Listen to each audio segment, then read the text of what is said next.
Hello, everybody. Well, I'm trying something new tonight. I really hope this works.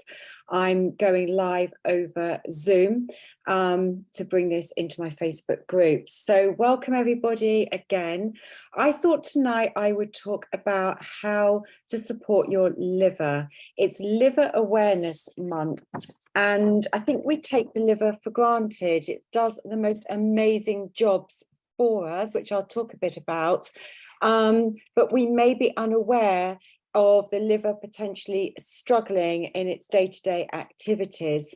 So as I said, January is Love Your Liver Month, Awareness Month, and the British Liver Trust, based on some surveys and data it collected when it's gone around the country and has done some scans of people's liver, it actually showed that 10% of people were showing signs of some liver damage.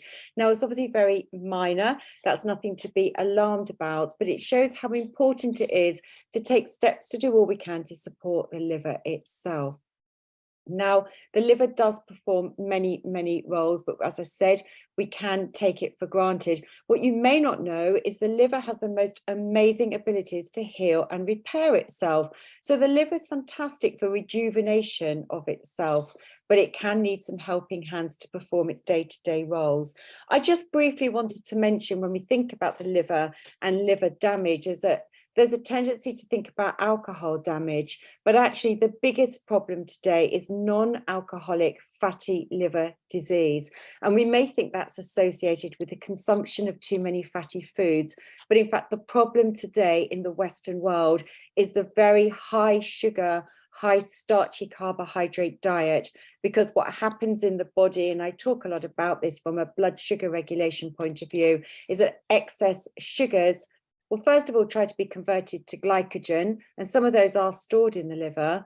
But if there's too much circulating glucose on a continuous basis, the body's going to convert that to triglyceride fats.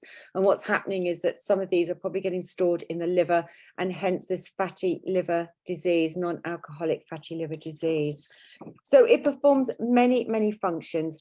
One of the key roles is that blood sugar regulation. It can store excess sugar, and if blood sugar levels are dropping low, it can release glycogen back into the bloodstream as glucose. So that's a really important role that it does. The other really primary important role that I want to focus on tonight is the detoxification.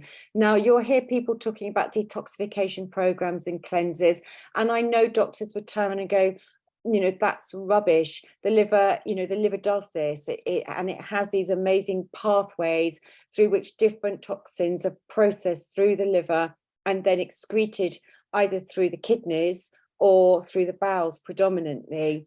But the liver can become a little bit overburdened. What we know now is that we are surrounded by chemicals in our environment, and there are so many chemicals in the food that we're eating that find their way into the bloodstream and will then have to go back to the liver to be detoxified. So what happens is that the liver will just become overburdened from these toxins potentially and struggle to cope with the demands placed on it. We get toxicity from E numbers in our processed foods, from nitrates and nitrites and sulfites in food, from the herbicides and pesticides and fungicides when we're growing grains and vegetables and fruit. And as you have a completely organic diet, we're going to be consuming these toxins. Then, of course, you add on to that, if you're on medications, they also have to go via the liver to be detoxified. So what can we do to support the liver in this amazing role that it has, performing detoxification on top of 500 other functions that the liver is doing for us 24/7, day in, day out, without us even thinking about it? What foods and food groups could we add to our diet that's going to enable us to support the liver to carry out these detoxification roles if it is feeling a little bit overburdened? Number one on my list is garlic. Now, garlic contains selenium, and garlic and selenium can help to activate one of the enzyme pathways and processes responsible for one of the pathways with detoxification. Number two is citrus fruit, like grapefruit, and oranges and lemons. I know for many people on medications, you cannot consume grapefruit. It's an absolute no-no. But these citrus fruits really help support the liver detoxification pathways. Even consumed in small amounts, they can help to flush out pollutants via the liver and hence onto through the bowels and out through the stools or through the kidneys in urine. Cruciferous vegetables are very important. This is your broccoli, your kale, your cauliflower, cabbage. All of these are those fantastic cruciferous vegetables. They contain a compound called glucosinolate, which helps the liver to produce detoxifying enzymes. And actually the dark green leafy vegetables, particularly the dark green ones, probably not the cauliflower, contain chlorophyll. And chlorophyll is known to help bind to heavy metals to help encourage the excretion of those from the body. Sulfur-rich foods like your onions and garlic, leeks and eggs are very important. It's another one of those 6 detoxification pathways that the liver performs. So we need to be eating these foods on a regular basis. Number 5 on my list is turmeric. Now we know turmeric is hugely anti-inflammatory to the body. It's fantastic antioxidant that has been shown to help cell rejuvenation. At the start I said the liver can rejuvenate, heal and repair itself, and turmeric can help that process. It also helps to flush out toxins as well, and it also helps in detoxifying metals and with bile production. When I talked about the liver detoxification pathways and things going out via the gut and through the stools, it does that because the liver creates bile, and these toxins are incorporated into the bile. Bile is also a fat digestion aid, and when it goes into the gut, then it helps the clearance of these toxins. It comes through the bile and out through the gut and in the stools that way. And the turmeric is very, very supportive of helping bile production. Number 6 on my list is walnuts. They're high in an amino acid called arginine, which helps detoxify ammonia that would go out via the kidneys. They're also high in glutathione, and they're an omega-3 fatty acid, which also helps the liver cleansing roles that it has to perform. Now, beetroot, I always think of beetroot when I'm thinking of liver supportive foods. Beetroot is thought of as a blood cleanser, but it also supports those liver detoxification pathways. It helps to stimulate bile flow, and as I said, toxins go via the liver, through bile and out through the gallbladder, down through the gallbladder, and then onto the gut itself. And beetroot's just wonderful for those blood cleanser and excretion of toxicity and helping to keep bile flowing, which we need to do. Carrots don't just help us see in the dark. Actually, that comes from the fact that they're rich in vitamin A, or beta carotene gets converted to vitamin A. We need a lot of vitamin A for our retina, but they're also high in flavonoids, which help support liver function. So keep your diet up in carrots.